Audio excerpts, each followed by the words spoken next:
Hi, I'm Callum from Tyne Valley Motorhomes, and this is the handover of the Carado Emotion I447.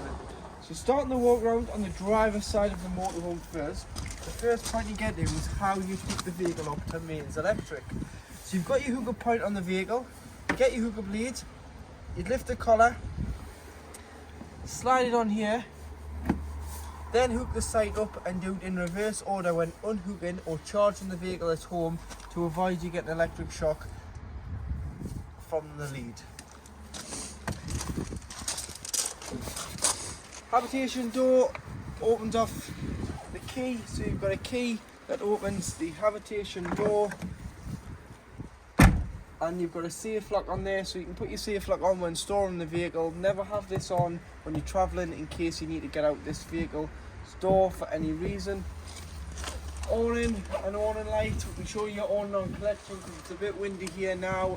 Don't use it over wind speeds over 15 miles an hour, otherwise you can damage the awning. 2 fridge vents, and then you get your toilet cassette. So using this key here, which is your habitation key, you'll be able to open the habitation door and all the locks around the outside of the vehicle. So starting off with your cassette, you do have a magnet here, so that clips to the side of the vehicle, and then lifting the blue clip, you'll be able to slide the cassette out of the vehicle. So you can either carry it or you can wheel it to where you need to dispose of the liquid in the cassette, which is normally beside your toilet block. And to empty it, you remove this cap, press the blue button at the back and tip the content of the cassette out. Once you've tipped the content of the cassette out, you'd put some water in, give it a rinse, tip out again, followed by a capful of the chemical, 120 ml of either blue or green, into here, and you can push it back into the van and it's clipped back into place. Now you can use the toilet, but make sure you put your liquid in before you use it so it breaks down the contents of the cassette. External gas point, so if you were wanting to use a Carado or barbecue bullfinch connection, you will just need a hose, orange rubber hose and 2 Jubilee clips to connect from this point to your barbecue or external Carado. This is your gas locker. Normally you would have to have a bottle that you'll have to get, but on this vehicle it's an extra that's been fitted by the last owner. It's got a gas tank, so this is just purely storage. But you do have an on-off switch for the tank. So this is in the off position now, this is in the on position, and to fill, you go to your local petrol station that sells LPG. It's a bayonet fitting, so you connect, twist, pull the trigger back to pressurise the filler onto the vehicle before pressing and holding the button on the petrol forecourt display until simply it stops. Once it stops, it is full. But like I say, this is an extra, so if you look underneath the vehicle, here you are, you do have your underslung gas tank. Behind that cover there, you've got a main stopcock to turn the system off, but you've got one here as well. So when boarding ferries, you need to turn it off, so you can turn it off there, or if you want to turn it off, take the black cover off the back of the gas tank and you can turn the stopcock off.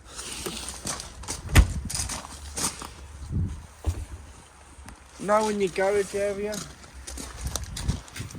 got a light, a 240 volt socket which will work when hooked up, and some storage in here, obviously carpets, winder for the awning, a large amount of storage, obviously tethering rails, they can slide along the rails depending on what you're tying down and how big it is.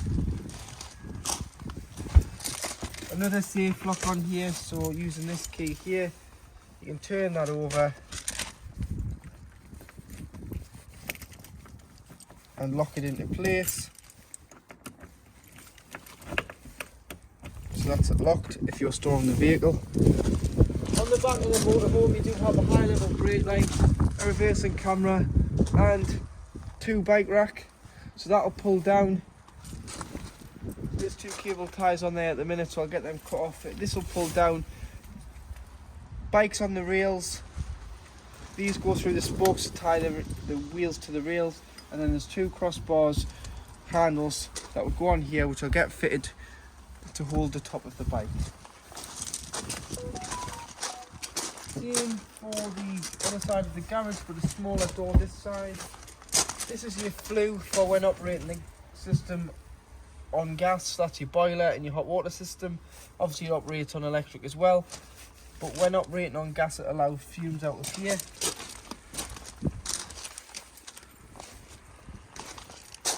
Your waste is just here.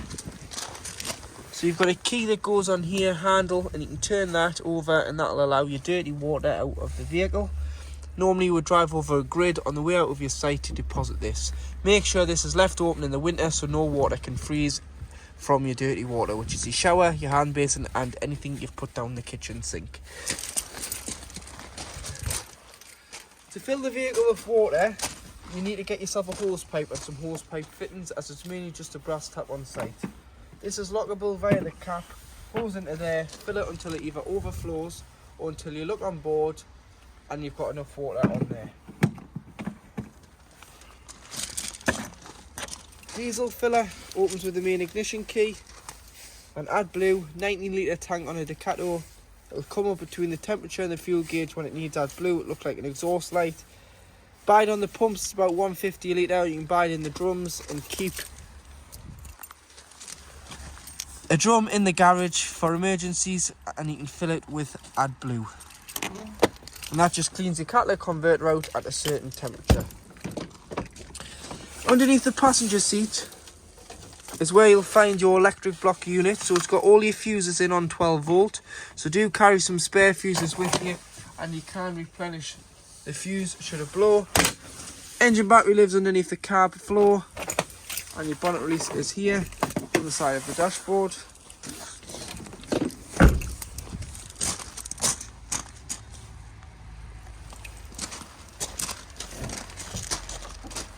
And the bonnet slides down and you've got your various liquids. So the main one you're going to need is this one here, which is your screen wash. And then you do have your power steering fluid and your coolant, your brake fluid, your oil filler and your dipstick for checking the levels. And then to give or receive a jump start, that's your positive for your red, and your negative goes up here on this little fella here for your black, which will give or receive a jump start. Otherwise you can go to the battery underneath the cab floor, but this is the jump starting point from the front of the vehicle. So now on board the vehicle, to operate your 12 volt control panel, you turn this button on here and that will turn on and off your 12 volt. If you're hooked up, you'll get this light here, which means you're receiving 240 volt. So anything that you plug into a household plug will work. You've got your wastewater, which is empty. You've got your fresh water, which is 50%. And you have your leisure battery reading there. Take the hook about to get a true reading of the leisure battery. Otherwise, you can get a false reading with it being hooked up because the charger is inputting a charge. This is your thermostat for your control panel here for your heating and hot water. But the next clip, I'm going to put a duplicate clip in of this, so I'll show you how that works. But you can see that that's on there, heating the vehicle and the hot water to 30 degrees. And you do have your gas level indicator for your tank, so you can see that you've got some gas on board, but it does need refilling. So you can go to your local petrol station that sells LPG and fill your vehicle full of gas. And that's a 25 litre underslung gas tank. In the kitchen area, to operate your hob, you will need a lighter of some sort, as it is no built-in ignition on this hob. So use a lighter and you'll be able to light your 3 gas rings. Turn them off and allow them to go cold before you do put the glass lid down, otherwise you can shatter the glass. And underneath,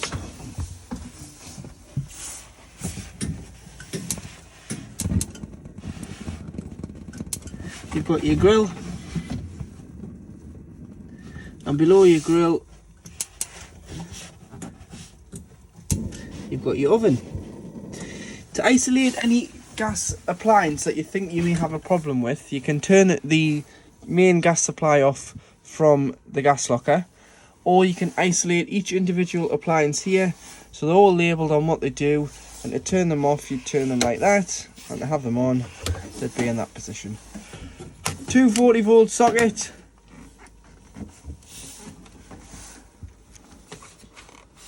And a 12 volt. Storage drawer. Storage drawer and cutlery drawer at the top there. Light switch just here, along with a large storage cupboard and a handy little bin.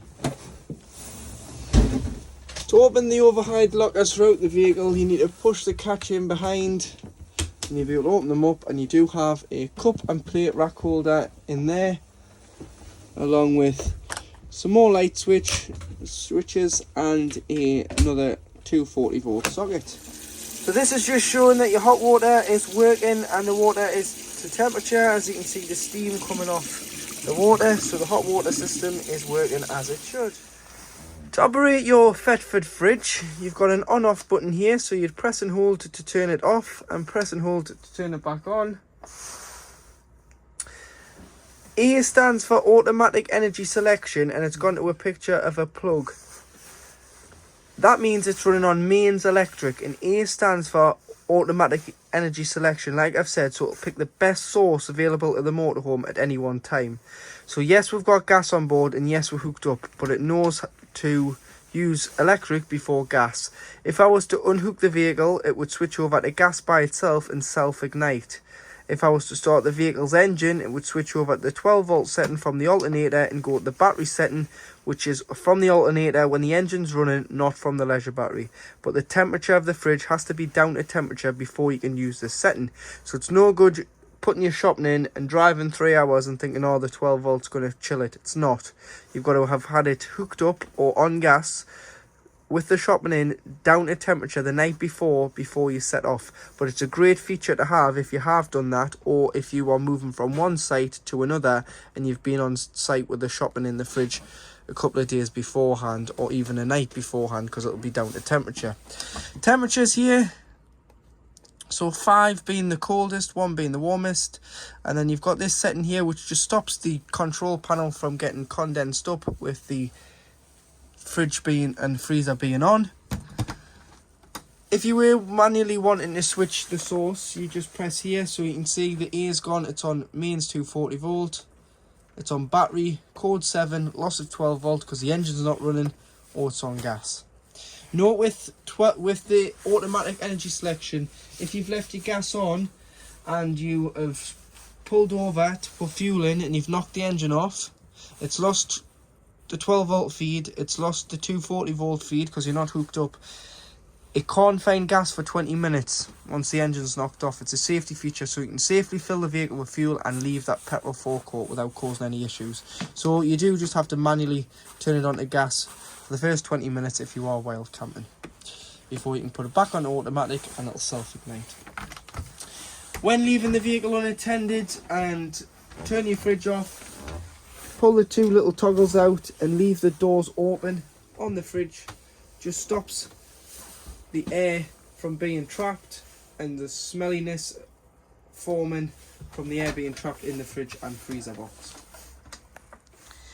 So when using the telly, which is a Teleco telly, along with your Teleco satellite system on the vehicle, to put the satellite up, it's on the remote, so you press on and it'll come up on the bottom of the screen here, antenna on. And you'll hear the whizzing round of the roof that the satellite's gone up. And if you have a look, you'll see that the dish is spinning round. And what that's doing is it's spinning round to lock on.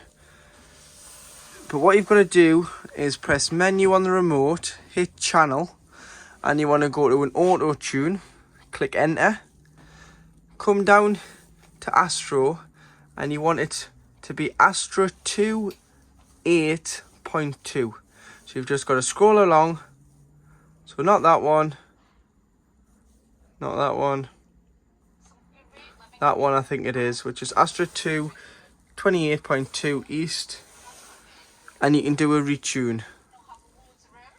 Press OK. And it'll do an automatic channel search and it'll find as many channels as it can. But please bear in mind, this does take a little bit of time. So set it away crack on doing something else, and your telly will find as many channels as it can.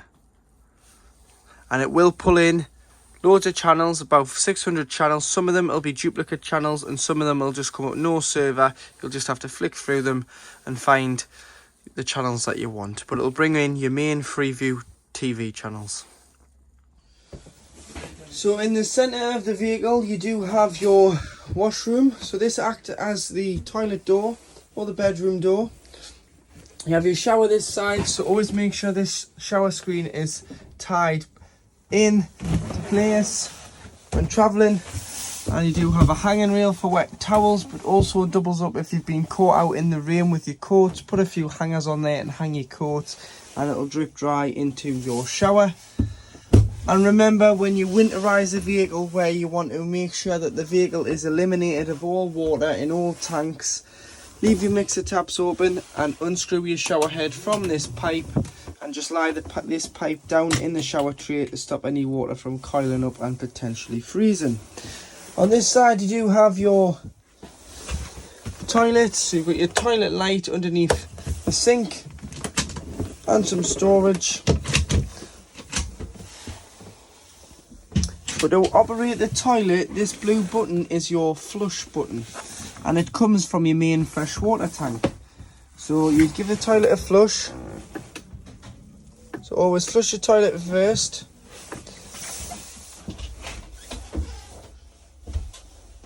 So always flush the toilet. And then once you've flushed it, by putting a small amount of water in, open the blade, which is this grey lever here. Use the toilet. Give it a good flush after use, and then close the blade back to the left.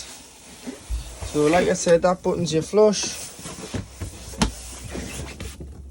and once that goes red from green, that indicates that your cassette is full, and it's now time to pull the cassette out the side of the van and empty it, give it a rinse and replenish with chemical. But always remember to shut the blade, because if the blade's left open, the cassette's not coming out, because the mechanism is stuck in place and has hold of the cassette. So that needs to come off to allow the cassette to come out the side of the van. Across the back of the vehicle you do have two single beds, or you can make it up into a double across the width of the motorhome by sliding this out. The little ladder clips on here, and this infill cushion goes in there or at the front, doesn't matter which cushion goes where, and you can make a double bed across the width of the motorhome.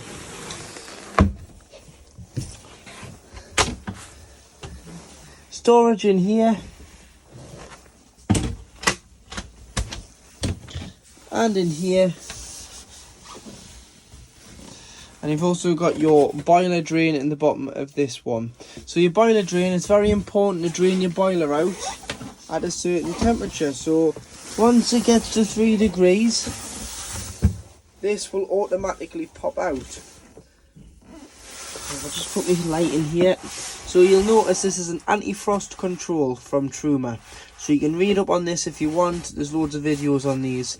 And at 3 degrees, the button at the bottom, the blue button, will automatically pop out, which means it's eliminating the 10 litres of water that's housed for the boiler.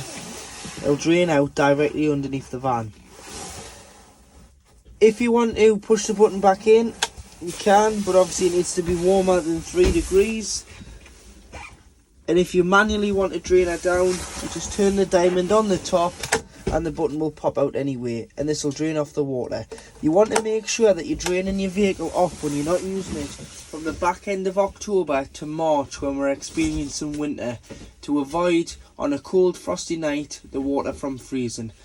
So normally it would just pop out on its own, but for what I would personally do is winterise it myself. Make sure that button's out by checking on the vehicle. Open all the taps within the van and open your fresh and your waste, and then do it in reverse when you come to reuse it. Push the button in, close the waste, close the fresh, shut all the taps, fill the vehicle with water and prime the water through.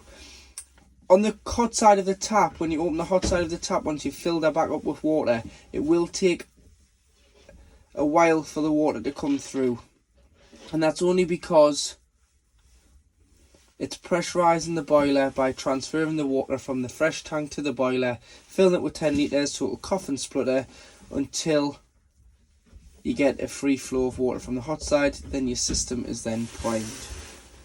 But that is your anti-frost drain valve for your boiler. Make sure you drain the boiler down in the winter. To drain off your main freshwater tank, which is underneath your dinette seat, you've got this drain down lever here, so you just turn it all the way to the left and you'll hear the water underneath the van leaving this tank. So that's if you are winterizing, where you want to eliminate all water in this tank, or if you're taking on a source of contaminated water, you drain it down. Or again, if you had a full tank of water and you're now ready to travel, but you're on a site next, you don't need to drive around with 100 litres in this tank. Drop it down to 20 maximum, because otherwise it might make you overweight. It'll use more fuel and it'll eliminate the payload that you might have in your vehicle, because you're housing 100 litres of water and you don't need to. So that's how you drain it down. Make sure you close it once you've drained it down so that you can fill it from the side of the vehicle. And if you want to get into the tank for any reason, you can here. So you can have a look in the tank for cleaning the tank out or putting any cleaners in the tank. This is your solar panel regulator. So it's telling you that the current battery state is 13.8 volts and it's charging the leisure battery. Underneath your side bench seat, next to the habitation door, this is your location of your main trips on electric. So if you trip anything out on electric, try here before you try your main site, as you may have tripped the vehicle and not the site, or you may have done it the other way around and tripped the site if you've used too much electric. This red switch here powers the Hawaii Wi-Fi system that someone's fitted to the vehicle, so you will just need a SIM card into here. You've got your passcode on the front and you can connect your devices, but without a SIM card it won't work. Obviously there's an aerial on the roof to boost the signal via the antenna on the roof of the vehicle, but you will need a SIM card. So get a data only SIM card, put it in here and you can connect all your devices. So if you want to put a Fire Stick or watch Netflix on your TV, you can, as long as you have Wi-Fi to support the Fire Stick. So when putting the bed above the cab as it's an A-class down, you need to fold the seats down into this position, but do watch the horn, because you don't want to set the horn off and make a few enemies on site. So this is how you turn them down. So on both sides, just folds the seat down. Obviously that one spins them round into the living area, and then all you need to do is push this along and pull the bed down. Give it a good pull into the cab. We'll pull it down. See, these are just if you're going to put children up there to stop them rolling out. And you've got a ladder on the back bed which clips onto this bar here, so you can get in and out of the drop down bed. Make sure it's fully pulled down, and that's it in position. Skylight for ventilation on a nice summer's day or night, and you've got a blackout blind and a fly screen on that. And then when you put it back up and give it a good push until you hear that positive click, and that has got the bed into place. And then for your seats, pulls them back up, and then like I was saying, this one here spins them round. You may have to pull them forward to spin them both round, but you can both get both seats round the table. On the dashboard you do have the monitor which shows your rear view camera, and if you listen you can also hear that you've got a rear reversing buzzer on this vehicle. So this works in reverse as well as in any forward gear, so you can always see the bikes on the back and the back of the motorhome. To lock your motorhome door, you just push the catch down and that'll lock this door, and then as soon as you pull it forward you'll be able to open it. And you've got the door along with a fly screen on there,